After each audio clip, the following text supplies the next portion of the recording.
Welcome back. I am Charles Musgrove, your host of Answers That Count. Thank you for joining us for another exciting episode. You know what we do?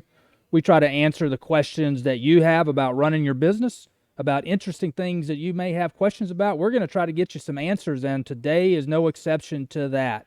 And before I get started in today's show, remember, please hit the subscribe button. We want to make sure that you subscribe, hit the notification button, because we try to post videos and new podcasts on a weekly basis. So we're trying to get you information that'll make your life better and help you run your business better. So thank you for joining us today. And today we are joined by Paul Vizard. He is the owner and operator of 30A Media. So Paul, thank you so much for joining us today. Yeah, no, the pleasure's all mine. Thanks for having me on as a guest. And this might get a little techie, but we'll try and make it as layman terms as possible. But it's definitely great to be on the show with you and talk about things that I love doing because been doing it like the last 12 years, which is, of course, making videos and how to distribute them, how to watch them, how to stream them, and listen, podcasting. Yeah. Man, you're on it. I have to give you some kudos on that because you're the one that's lighting it up and, making sense of the media for your business. Why not reach as many folks as you can and give them some value by providing information that they can use in their business and beyond. So, Yeah, I appreciate that, Paul. We're going to touch on some things that are really relevant in what we as consumers live on an everyday basis. We all watch TV, we all consume our news, we watch Netflix. So Netflix is, I guess 5 years ago, the people that watched Netflix were probably the minority. They were really the unusual people. Now streaming TV is, it's like an everyday thing. It was my wife and I, we talk about how we've changed our the way we watch TV in the last year, and we really don't watch TV like you would watch a normal yeah, program that has the all the interruptions with the commercials, and the way we don't do that. I mean, we watch TV, we watch the programs when it's convenient for right. us, and we try to consume as much as we can for the as limited amount of time as we have available to watch TV. So it's changed as a consumer.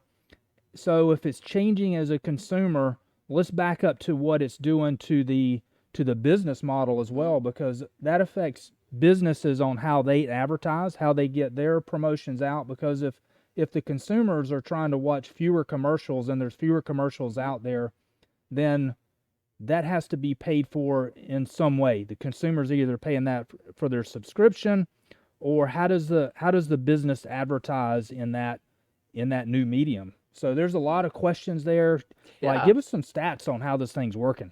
Yeah, so if I could take you on a little journey, some of the things I mean, there's a massive shift in the market. That's what's going on right now. So traditional TV, as you call it, you call your cable company or satellite, and you get it installed, and you watch your TV in that way, and you click through the guide, and maybe the flippers they used to call it, would get you whatever channel that you might be interested in at that moment. But it's changing now to where it's like, okay, this is my favorite program. I can get this on a streaming device, video on demand, as you might want to call it. And if I can take you on a little journey with Netflix. So Netflix, when they first started, were using obviously DVDs in the mail, if you remember Oh that. yeah, Back when there were CDs and, that's hard to and believe, and that's DVDs. probably what 3 or 4 years ago too. It's not It's like it's really 20 years ago. not. Yeah, it's about getting on for about Yeah, 5 to 6, but yeah, in that realm. So what they looked at was, okay, well, this is a lot of work. We get these DVDs, they're in the mail, they get lost, they get broken, we got to replace it. It didn't play. How do we replace this? And really, the technology drove what's happened today. So Roku was one of the first guys to come out with a device, and they started out being a box. Now it's a stick, and now, as you see in this graphic here, they're actually now in the TV itself. So you buy the TV with either Roku or Amazon Fire or Apple TV built right into the TVs, and that's where it's really headed. The devices are going to kind of go away, per se. So what do they really do for you, okay, or how do they work? So instead of your TV being connected to a cable box, mm-hmm. you have either the device that connects to your internet, Right. And then is an input, just like you would have a DVD player as an input. But now it's accessing the content through the internet. So the box or stick or whatever you want to call it, or again the direct TV, they're just basically putting the Wi-Fi in the TV, and then the operating system is Roku on the TV. So if you get one of these TVs with the Roku TV, so you don't have a separate device or a stick, so it's built into the TV, Yep. then you wouldn't necessarily have to have Cox or Infinity or Yep. your TV, your cable, through that. You could Right. get it directly through this and then Correct. subscribe to all your channels that way. That is correct, and that's where there's the massive shift in the market, right? So it is definitely. I mean, the number of people that are the numbers are pretty staggering, and I think it's something around 100,000 to 200,000 per month have been quitting cable or satellite for quite some time, Wow. and those are pretty big numbers. And honestly, some of the same content is available. It's just the medium of how you get it is shifting. Right.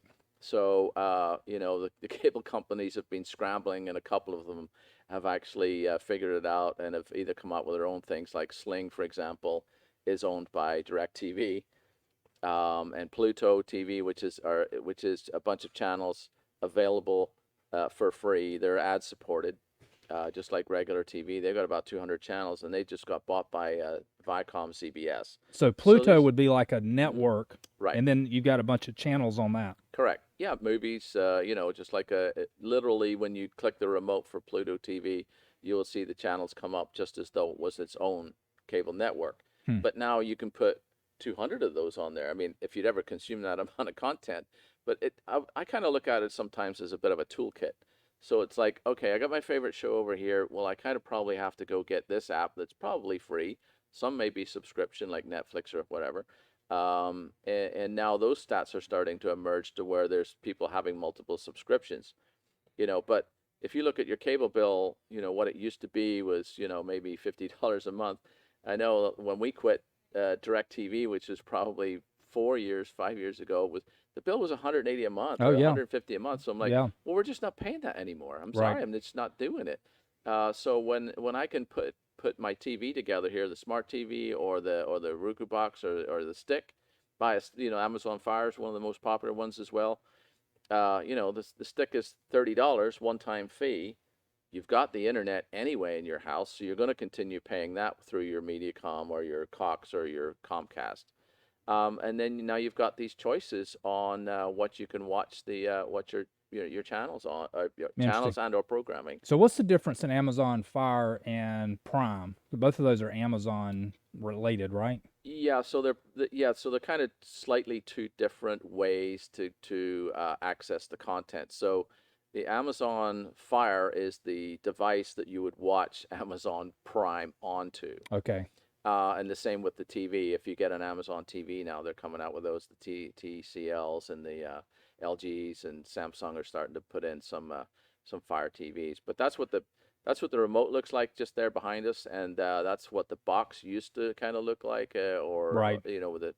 Now it's the stick, and so that enables you to just install the Amazon app on there, and you'll get all the Prime stuff included. And it's kind of, if you look at it, the same way that Roku and Netflix are kind of married together a little bit. The same as obviously as Amazon is going to push their device, because then now you can get Prime on there a Got little it. easier. So that's kind of how it's working. But what this has opened the door to for businesses, especially, and you're one of the pioneers in this, is honestly, is to be able to have your own channel for your own business and your own, in your case, podcast, or in our case at 38 TV, we're making videos on the regular basis.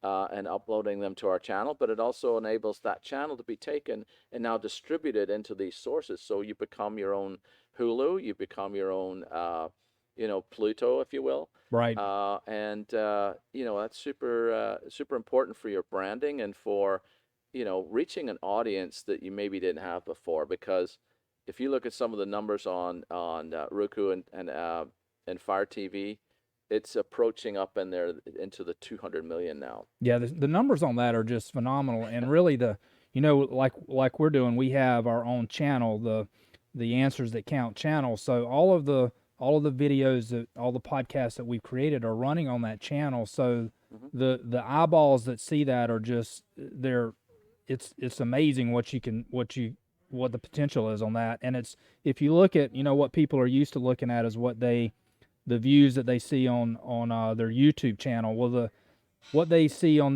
what's available on these TV channels just dwarfs what the Hmm. views are on what you traditionally see on a YouTube channel. So the options there are limitless, and how you can get your message out if you're a business is just Yeah. phenomenal. Well, if I was to put on my consumer hat for a second, versus a provider, so I prefer to watch even podcasts or anything on the TV. I mean, I've got a 50, 60-inch TV.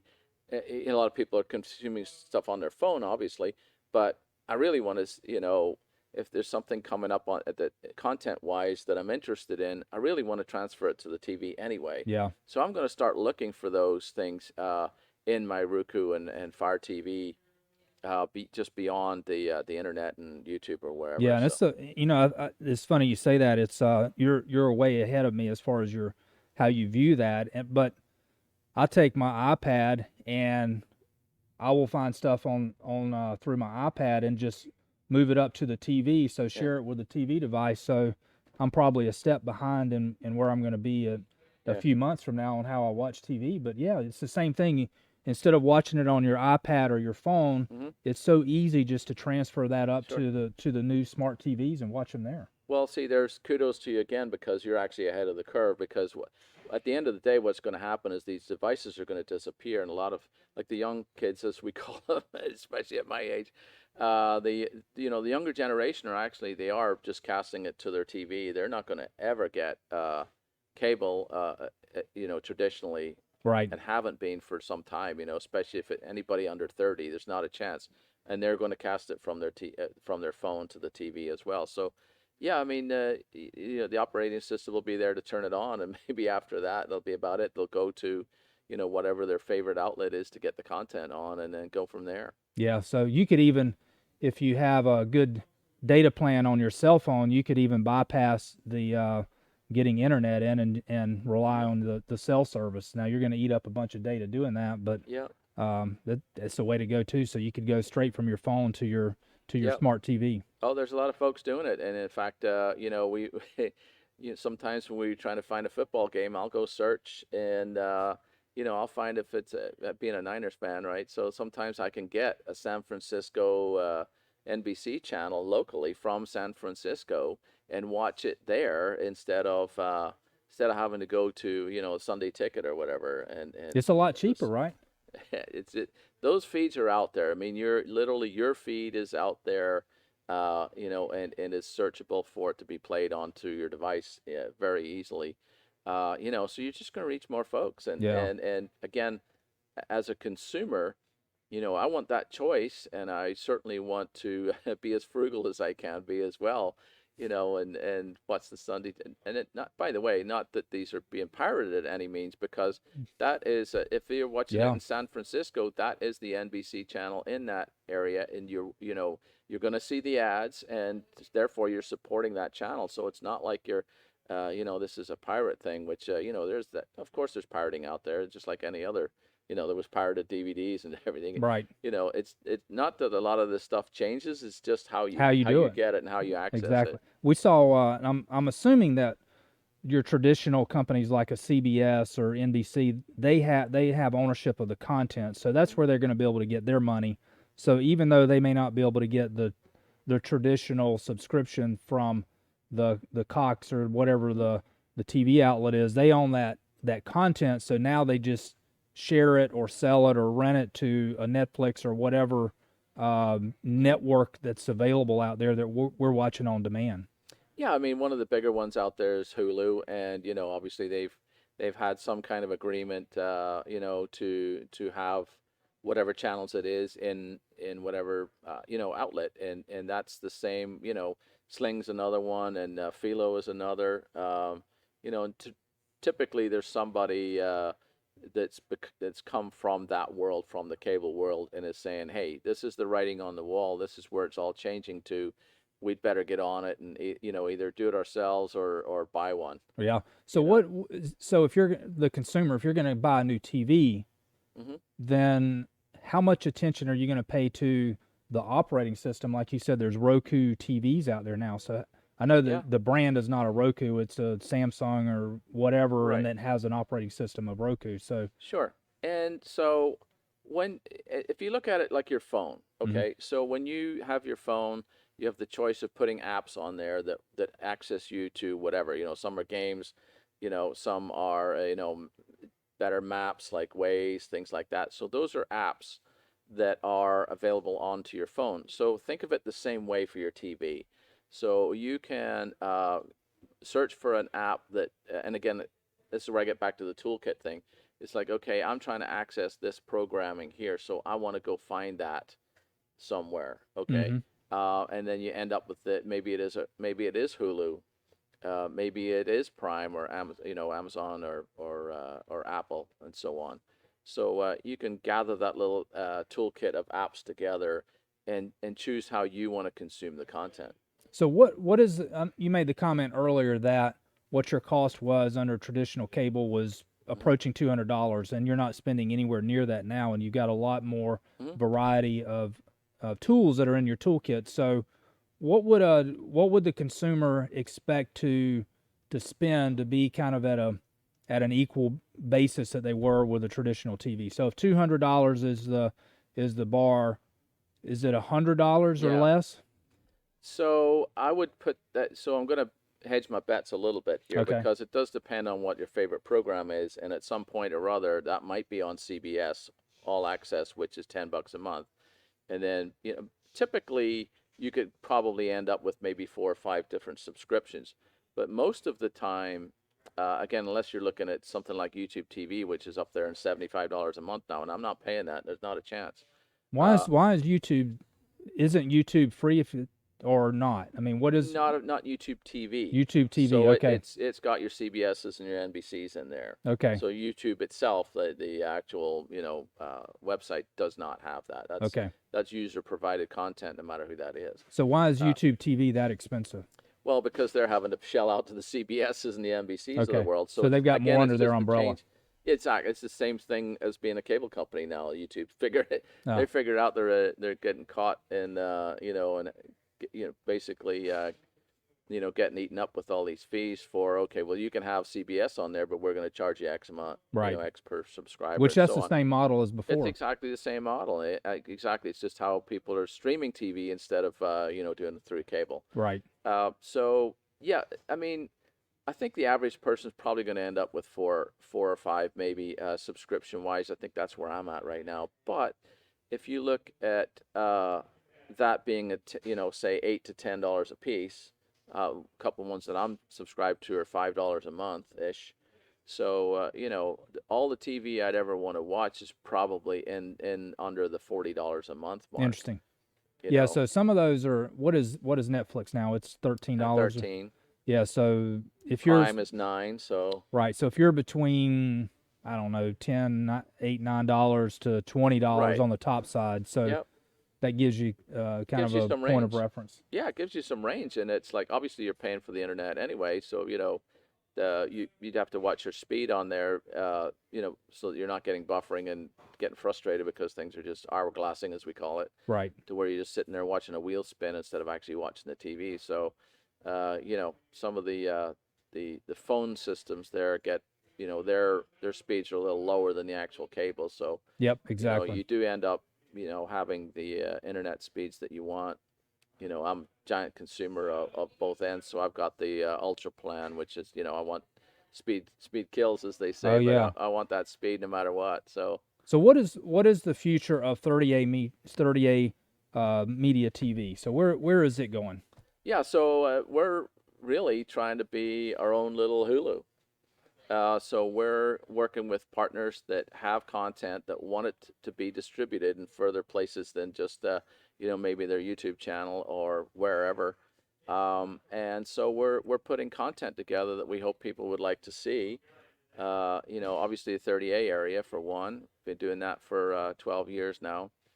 But also beyond that, maybe people want to see celebrity interviews. Maybe they want to see some outdoor stuff that's not necessarily from here, but is interesting to watch. So we're kind of just putting our own little cable uh, thing together and pushing it out there. Either low cost as possible, or maybe even free if we can. Right. So what you are doing is you're gathering people that have good content, and they would have their channel, and then they're kind of packaged in with the group of channels or content that you have available that you're distributing then to all these Right. different markets. Right. So we're at 11 channels. We'll be 12 here soon.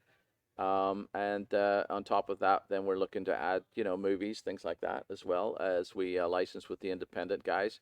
The movies may not be, what you would call Hollywood, first run cinema stuff, but still, absolutely viable for to watch. So Yeah. yeah, we're just trying to be having so much fun as we can, putting that content there, and Yeah. also helping the folks like yourself that have a podcast that is of value for people to watch. And why not watch it on your TV instead of your phone or Exactly. elsewhere? So that's kind of where we're headed. Good, good. And you do some live TV here at 38 TV as well. So Sure I know do. you feature a lot here in the local area. So Yeah, we sure do. We broadcast here. We're at Distillery 98 upstairs, and we're just loving it.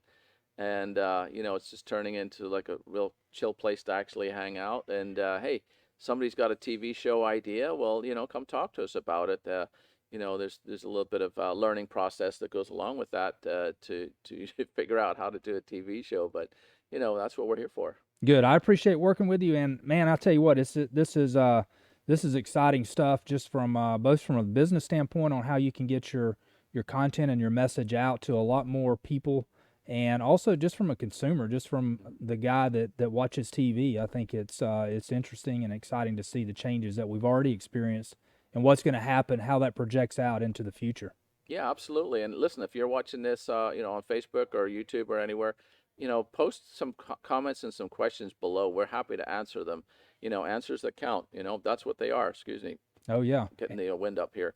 But that's one of the key points. Again, even though you might be watching on the TV, it's like, okay, well, now I can contact Charles because I've come across this podcast. And you know, big news recently is somebody like Joe Rogan, who's got over what, 1 million subscribers, five Yeah. million subscribers. Crazy. Yeah. So think about how many people he's reaching, and he's out there talking for 3 hours. Oh I mean, yes, it's unbelievable. we're doing 30 minutes, which Yeah. is fine. I mean, I could talk about this for days, but we want it to be obviously sort of one of those hit and run things. But love the questions and love the intrigue, because I think a lot of businesses really don't know about this outlet that's available to them, that is super low cost. I mean, some of the budgets that folks are spending on billboards, and then I look over at the traffic light and somebody's looking at their phone. They're not looking at a Oh yeah. billboard. And some folks are spending thousands a month on a billboard, and it's like, listen, put that into a channel. Yeah. you Yeah. know It's startling how you can spend your advertising dollars different now and how they can reach so many more people. I mean, it's really mind-boggling. And if you look at some of the traditional advertising vehicles or mediums that are out there, they're very expensive. And we're not here to throw shade on the billboards or yeah, the no, print medium, but I just did, but yeah, sorry. yeah, it's Hey, listen, it's changing. It's like, it is. that's all it is the mediums are changing. The mediums are changing. The message, you want to keep your message consistent, and you still want to get the same message out there. There's just a better way to do it, more efficient way to do it, and hopefully the results are there for you as well. So it allows you to tweak your message delivery, and how you change your message can be done a lot more effectively now in the new way to deliver it. And here's one little term for you: binge watching. Oh Right. yeah, So now I can put Charles on for 24/7 and just keep it running. yeah, that's good. You can do that. Hey, I appreciate you joining us today, Paul. This has been great information, and it's really exciting. And please, like Paul said, put your questions down there. If you're watching us on, jump over to YouTube and pick us up there on the channel and leave us some messages. on Answers That Count. We're on YouTube. We also have a website, answersthatcount.com. So you can reach me there. You can leave messages, and we'll get those back to Paul too. And we'll get him to help answer some of those questions as it relates to the show. So Trust me, I'll see him. you will see him. Oh, That's yeah. right. You're on the channel with us. So thank you so much. And this has been a great show. We look forward to you joining us every week. So be sure to subscribe to the channel, and that way you will see the shows as we post them up. We try to put shows out at least once a week. So be watching for us. And thank you for joining us. Have a great day. Have a blessed week. Peace.